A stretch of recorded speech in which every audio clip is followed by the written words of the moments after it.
Yo, how we doing? Season 3 of Diablo 4 is finally here. So I'm going to be walking you guys through my Season 3 Sorcerer leveling guide. This season, I really wanted to utilize Fireball and Meteor, just because that's something I haven't leveled with yet. And we're getting the new unique for Meteor this season. It's something I want to start with and go all the way to level 100 with. So if you guys want to follow along, I'll be updating this build constantly throughout the week as we move up in levels. But for right now, this build is going to be focusing on level 1 to 50, getting you guys all the way through the world tiers and just getting going, starting out your season. Obviously, we have the new constructs this season, so those things, I have an idea of what I want to try to use, but obviously those are up in the air until we actually get our hands on them and try them out. So if any of that stuff changes, I will be live all day tomorrow over on Twitch. So if you guys have any questions about the build or want to see if I've updated anything as we go along, make sure you come on over there. Like I said, we'll be live all day long. But I did just want to mention all the gameplay that you guys are seeing in the background during this video. It is from Season 2 here, but it is on a fresh character without using any of the vampire powers. I just wanted to test out the base versions of my plan and see how it's feeling. Obviously, we're going to have the constructs to help us out and change things a little bit. And there's a couple new aspects that we're going to be able to take advantage of as well within the new season. But I just wanted to mention what the gameplay that you're seeing actually is. But yeah, let's go ahead and jump into this leveling guide. Obviously, the most important part about the leveling is the actual skills and the order that you're going to be picking them up, because obviously we're only getting one at a time. So this is currently what I have planned out. Obviously, things can change by like a point or two, or if you want to change things, if you like a specific skill over another, feel free to swap the orders around. It's completely up to you, but this is personally just what I like to do in my orders. So we are going to be grabbing Arclash to start, because this is going to be a supplemental skill that we can use, just because mana is a little bit tougher in the early game. So it is nice to have a good damaging option that doesn't use any mana. So Arclash will be something that we invest more into later. But for right now, we're just trying to go down into Fireball. And here we're going to grab Fireball and the couple augments for it and grab Destructive Fireball. And then we can grab one more point, and that will unlock our defensive category. So here, I like to grab Mystical Frost Nova, just so we can have a way of applying Vulnerable. Since it is going to be a little bit tougher with the setup, it is nice just to have this right out of the gate. When you're fighting any sort of elite, you can just pop this and guarantee that Vulnerable on them and nuke them. And then from there, I just grab Teleport and Enhanced Teleport to reduce the cooldown of it, so we can get around a little bit quicker. Speed is everything as we're trying to level. From here, we're going to be grabbing our Glass Cannons. And then finally, we're going to be maxing out our Fireball from there. And at that point, you guys will also be getting right up close to the first enchantment slot. So that is going to be Fireball. We'll get to the skills and everything in a little bit. But yeah, Fireball is going to be the first enchantment that you put on with this build. It greatly increases the clear speeds and in turn the leveling process for your Sorcerer. So that is just always going to be what you pick. Then from there, we're going to be grabbing Inner Flames as we move down into the Mastery area. And Inner Flames is going to allow us to deal more damage with our Pyromancy skills while we're healthy. So just make sure you're popping your potions as you're running through the dungeons, and just keep that healthy so you can stay with the damage boost. And then from there, we're going to be grabbing Hydra and then eventually Summon Hydra so we can make enemies burn. And by then, we'll be down here into the ultimate nodes. And from there, we can actually just grab the ultimate and Supreme Inferno, so we can actually group the enemies together and spam our fireballs. So that's really good for like the elite if you're doing domain tunnels.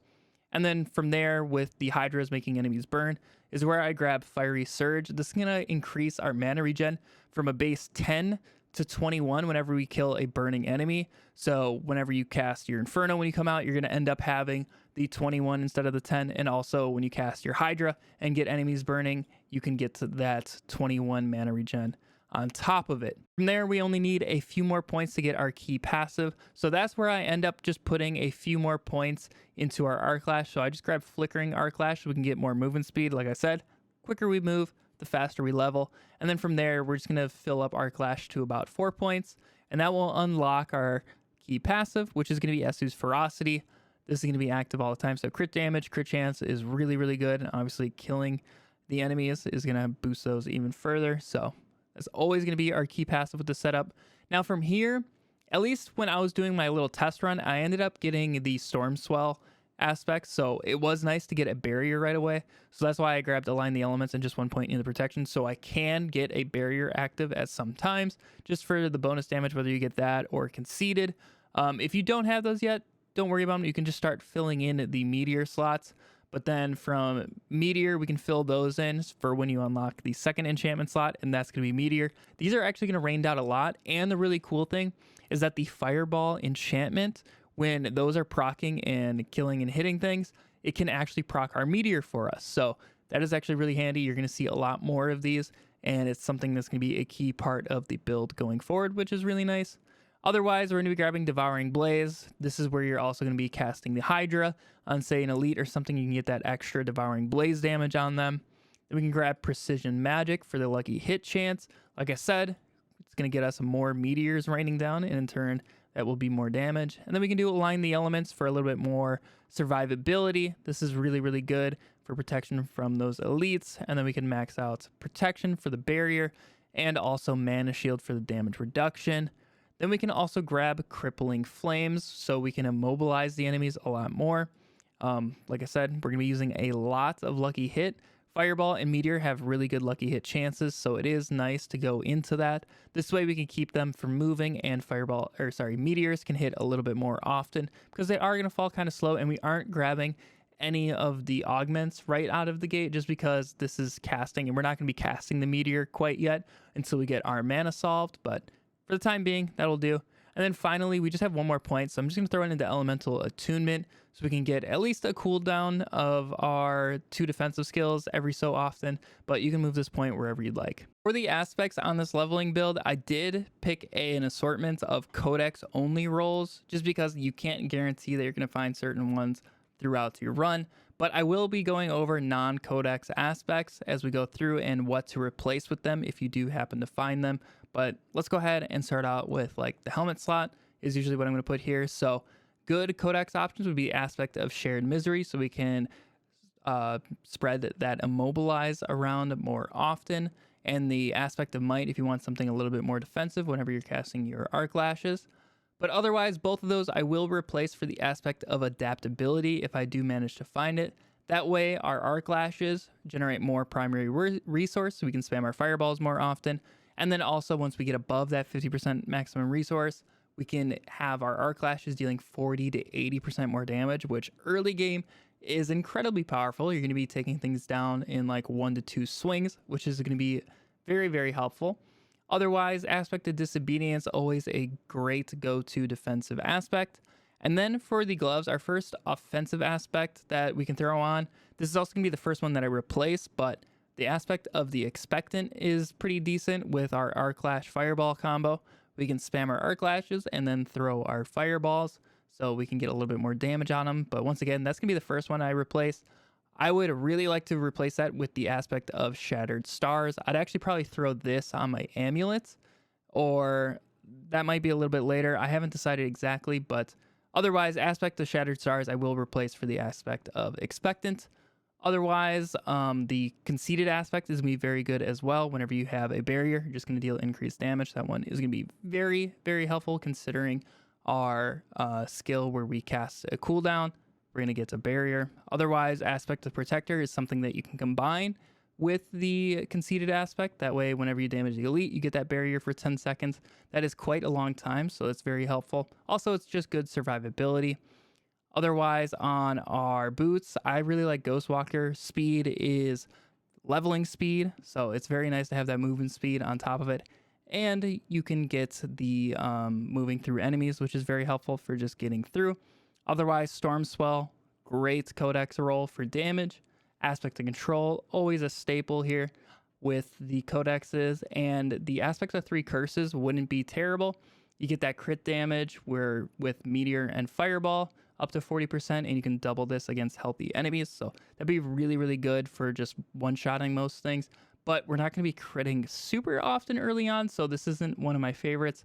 Ideally, I would like to swap out Expectant and 3 Curses for Shattered Stars and Conceited once you're able to find them, or the Shredding Blades, the new aspect that's coming with Ice Blades. But I think that will be a later version of the build once we are able to drop Hydra a little bit more often.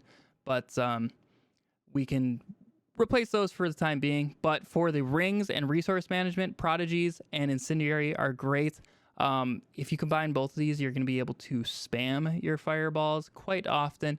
If you find yourself not really having mana issues, you can drop one of these and grab another damaging option, but it's kind of up to you, whatever you're feeling.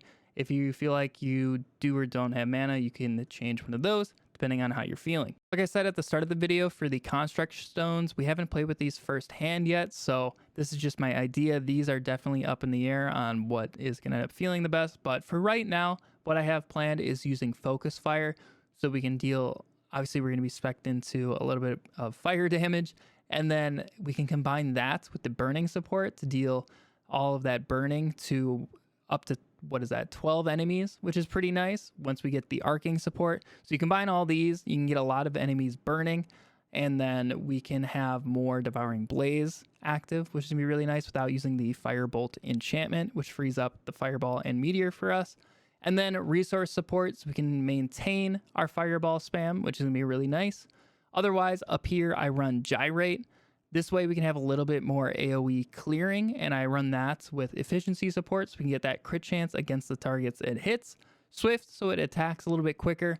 And then I was running electrocution support, so we have that chance to stun enemies, and then when you guys are running Aspect of Control, you'll be able to get that procced a little bit more often. So that's why I have electrocution support. Otherwise, this early on, the passives on your gear don't matter too much. The main things I would look for is just ranks of Fireball on your gloves and ranks of Meteor on your pants. Obviously, there's going to be our two main damaging sources, so just having more ranks on those as you guys are going through is going to help you out quite a bit. Yeah, right now that's currently what I have planned out for level 1 all the way up until level 50. The next video on the channel will end up being our level 50 to like level 70, level 80, right around there build. So if that does sound interesting, something you want to follow along with this season, make sure you are subscribed to the channel. Also consider leaving a thumbs up on the video if you did find it helpful. Like I said, I'm going to be streaming all day when the season goes live with this build. So if you have any questions, want to see anything that I've tweaked around, make sure you stop on by and let me know. Did just want to mention we will also have a written version of the guide in the description down below, so make sure you check that out. But anyways, I hope you all have a fantastic day. Enjoy the start of season 3, and I'll catch you all in the next video. See ya.